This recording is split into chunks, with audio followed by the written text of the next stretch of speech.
How are you, sir? Yes. Could not be better. Thanks for asking. I was gonna say it's kind of amazing the stuff that you keep like popping up in, and in a very significant way. Like I'm the biggest Righteous Gemstones fan. My favorite job I ever had. No. Yeah, really, truly. No, when my wife reads me the description that they wanted to have an audition for, and I said, "That's my family. I have to audition for this for this show. Those are my peeps. I can do that." So we set it all up, and we shot it, and we sent it in, and he gave me the offer, and I went to work with him, and I had more fun than I've ever had acting in my whole life. Well, that's what I was gonna ask. Like, how do you wrap your head around that environment where it's like the acting is so good, and in order for the comedy to be taken seriously, you have to take the scene seriously and allow the comedy to kind of play out. Well, my us. wife, who's also my coach, this redhead, she has a great line about that, about comedy. Well, a couple. Comedy is dead serious, And then also absurd the thing is to be intense in absurd circumstances, and that's what works, and that's totally what he did with Junior, including like remember when Danny and the gang were slingshotting him and everything. It was really dangerous, right? Yeah. And Eric's like, "What the actual fuck," right? But I mean, you kind of felt sorry for him, but it was hilarious. But he just went with the whole completely Junior really meant it. But it was my favorite job I've ever had, because of the character, of the location, of the writers, of all the actors around me. I mean, God, John, all those actors were so much fun to know, let alone work with. And it was like Christmas Day, every day going to work. It really was. Comedy being dead serious. It's great. Like Leslie Nielsen, Peter Graves in Airplane. Like everything's absurd, and yet you're playing it straight down, and that's what's so funny about it. Yeah, totally. Well, you guys had Bill Burr on, right? Many times, yeah. Oh, yeah. Okay, so I had a role in A Moral Compass, and which was his show, and I had auditioned, and then COVID came. I auditioned for a whole other role, and then like 3 years later or something, I get a call from my agent. She's like, "There's an offer. It's a completely different role than you read for, but the reason they want you is you were the only one in auditioning for this comedy who played it straight, and that's what they want." So in this. It's my mother dying, and so I was just sobbing everything. And then you watch it, and it's hilarious. Because you played it straight. Yeah, he's playing it straight. Yeah, I think they... When you're going... Okay. Well, I was going to ask, when you're going on to a series like that as well, the other thing that I would think is a little bit, I don't know if intimidating is the right word, but to go into something that is established not only with the people that are making the show, but also like the fan base and everything. I'm gonna tell you a little story that my wife's gonna yell at me later for, but there were two directors, and I could hear them, giving each other notes to the writers, to each other, in Video Village. And my first night there, I have a scene where my character's introduced, and I kind of brought out, just kind of a harmless kind of a country guy at first, but he becomes an a-hole. But just kind of a harmless country guy, and I could hear one of the directors saying, "He's wrong. He's not doing it right, man. That's not the character." And he was having a fit about me, and he never quite got comfortable with me playing that part. So I had everybody loving me but one guy, and they're all really close, and they all really respect each other, and they listen to each other. So I was never really one of the guys, and it always made me feel a little bit left out. But the group was so monumental that just to be near them was worth the price of admission. How is it when you're hearing that? Like I'm so freaked out even attempting to act. How does that drive you crazy when you hear that? Are you getting frustrated, or do you have more faith in what you're doing? If you'd read the kind of reviews that have been said about me in my career, nothing would bother you. Oh, really? do you read bad ones? Because it's hard not to. Here's what I do. In my first movie, King of the Gypsies, everybody was saying I was next Marlon Brando. God, James Dean reincarnate. Oh my God, Monty Cliff galore. All these kind of things, and I kind of went to my head. And then I get one that says he's a bad imitation of Richard Gere, and I went, wow. Well. And then I said to my manager, look at this one. Wow. He goes, well, if you're going to believe that, you have to believe that. You believe that, you have to believe that. You have to believe them all. That's just how that works. So I never read another review. I asked my wife, and that was 1978. I've never read another review. But I asked her, are they good or are they bad? Some are good, some are not, blah, blah, blah. And we talk about it. And that's how we do it now. Yeah, that's nice. How is acting in music videos? Because I feel like, you're one of the few. You've done iconic film work. You've done iconic television work. But when you go through... it's always the villain, of course, but when you go through the villain in music videos, like Ja Rule, Akon, Mariah Carey, and these are also, I'm sure, Rihanna. I'm sure there's people who, and they've all gone number one on the videos have all gone number one. Well, what happened was the Killers, called me, will you come to our video? And like me being me, I'm like, I don't do videos, sorry guys. And then all the kids going, what is wrong with you? You got to call them back. Call them back. No, call them back. So I did. I called them back. Can I be in your video? I'm sorry, I was wrong. and they said, yeah, we love you. So I showed up, and it went number one. So then everybody started calling me, and then all the videos I was in all went number one. So I became video magic. Who knew? And I got a whole new audience of all these kids. Now I go into 7-Eleven. There he is, Mom. Look, Mom. And I got all these little kids who know who I am because they never went to my movies. Yeah, I was gonna ask if that was odd that when you have this like amazing career and then somebody comes up to you and goes, oh yeah, I know you from the Killers video. Yeah, it's true. Yeah, it's fun. And they're 8. Yeah, 8 years old. Yeah. But is there any difference in that acting than in anything else? Do they shoot? Because I've never been on a video shoot. Do they? Is a music video a different thing than shooting a show or a film, or is it kind of the same process? Well, it is for me because I never know what we're doing. I just say, oh, what do I do? And they say, stand there. Okay, thank you. That's kind of how it's so different. It's really like when he did Mr. Brightside. It was Sophie Mueller. She's incredible. They're just kind of visceral images. But we were almost wrapped for the day, and Eric, his mic's still on, and he pulls me aside. He goes, what is this about, and what am I playing? I'm like, you already did Everybody it. listening to me. He said, and why am I eating an apple? And he said, that other guy is the star. He was talking about Brandon, the lead singer of the Killers. I said, I think you're a pimp, but it doesn't matter because this is just kind of goes into your subconscious. But one of the videos he did, he wasn't even there. I mean, he was on a different location. We had to green screen. It is a long story, but they put them together. Also, they're very last minute most of the time. The videos. Yeah, they'll call you that morning and say, hey, could Eric be available? It's kind of like that vibe to do this. And you're like, sure, when? I'll go grab his schedule. They're like, in a half hour? At 3? Yeah. You're like, what? He's in Europe. You're like, oh, can we work it out somehow? Well, I mean, can I give you a suggestion for a substitute? No, it has to be him because it's a sequel to the other one. And it's only him and Brandon in it this time. I'm like, what were you going to do?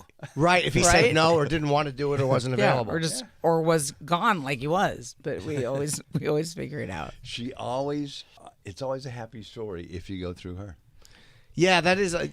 You'll have like a more negative spin on it or a more practical. No, practical. I'm the guy who goes, I'm out of town. Sorry, see you later. And she's no, we can work this out. And she works it out. And I'm the guy who goes, I'm not home. Bye.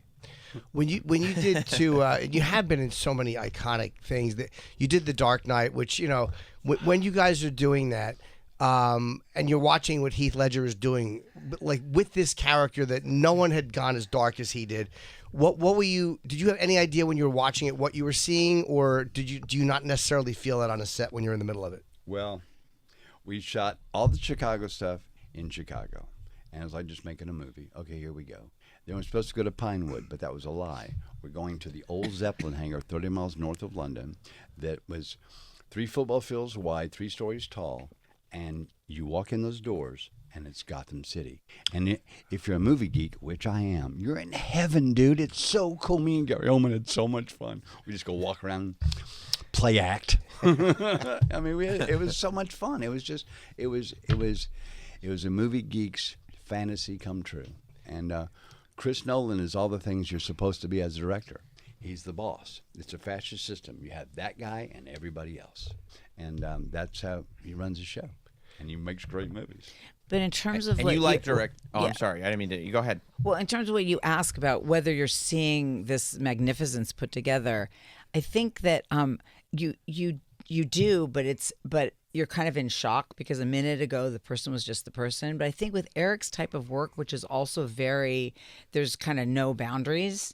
I think that it was more organic for him to see Heath than for some of the actors who'd done more kind of standard, great work, but more standard type of work. Also, what I heard, the rumors about Heath where he's so into the apartment, you can't go near him, all this stuff, but that was not true.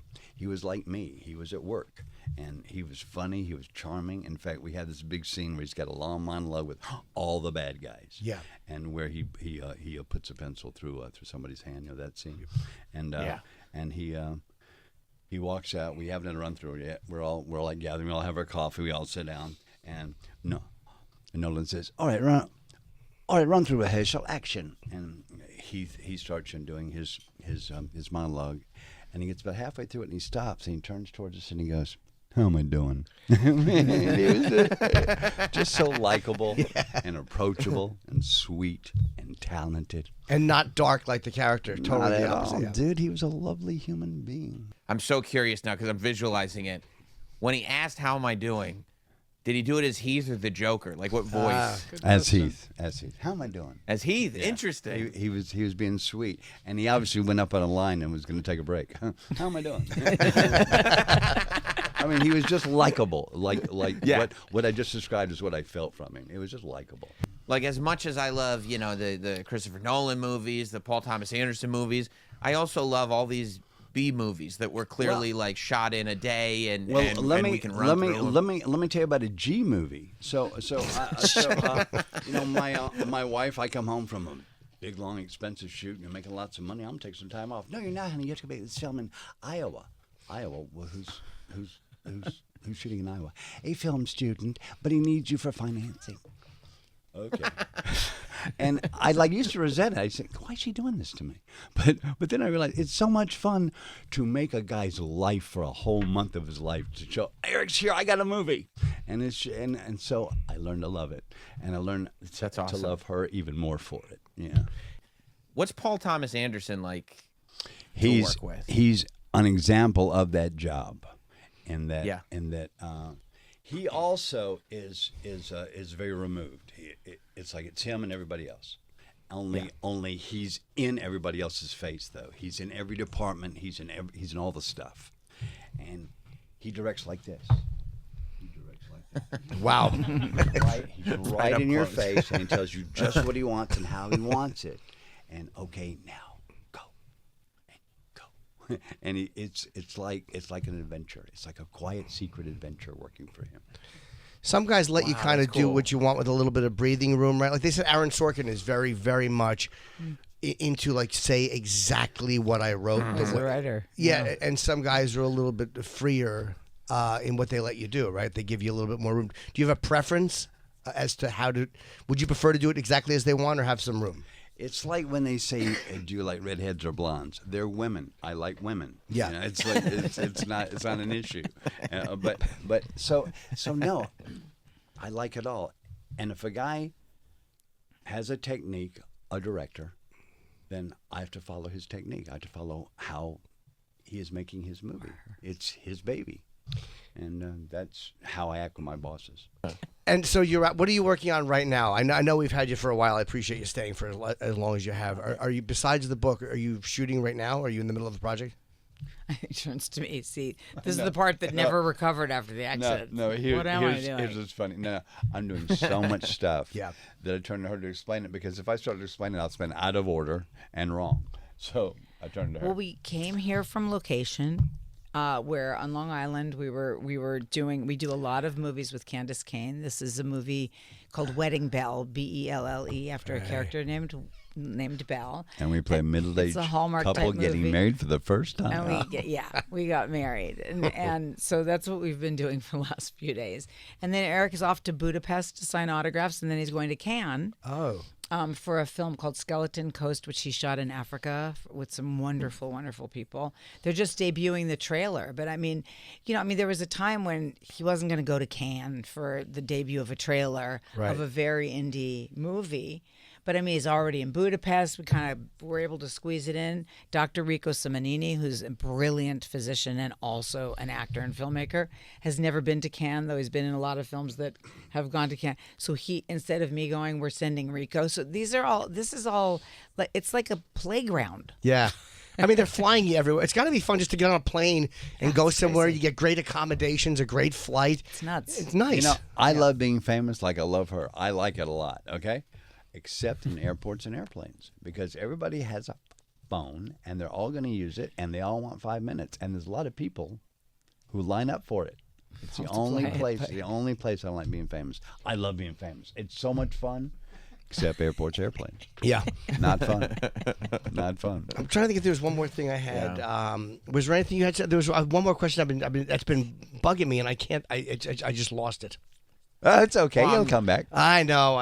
Yeah. My Maybe memory you just got out of a coma. It's like being in a blackout. I'm guessing, like when you get drunk and you're in a blackout, and you like everybody's looking at you. It is like that a lot because you only remember the sort of.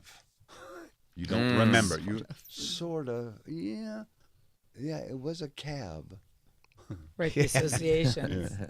Yeah, little pieces, Exactly. or like a brownout, where there's half of it you remember. A brownout. That's a great description. That's how it feels. But also with all the travel, with his brain and all the travel, you have no idea how many times he's taken a hotel key and gone to room 453 or whatever, Yes. right?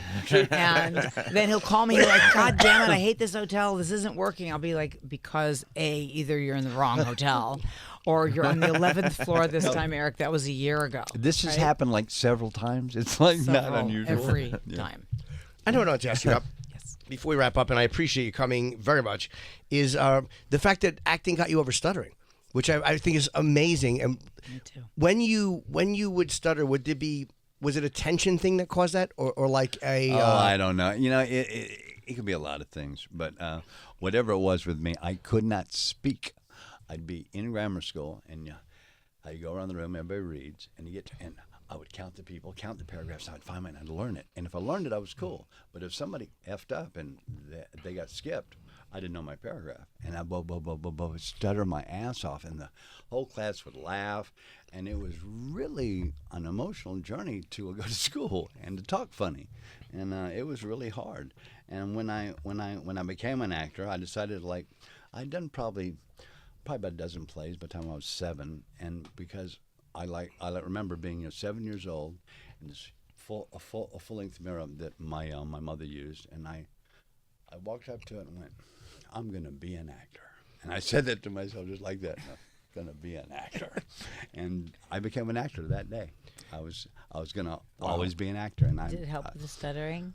Well, the confidence of knowing what you're gonna say is practice for real talking. And so I learned to not stutter. Wow, yeah, that's amazing. I still stutter, but it's not embarrassing.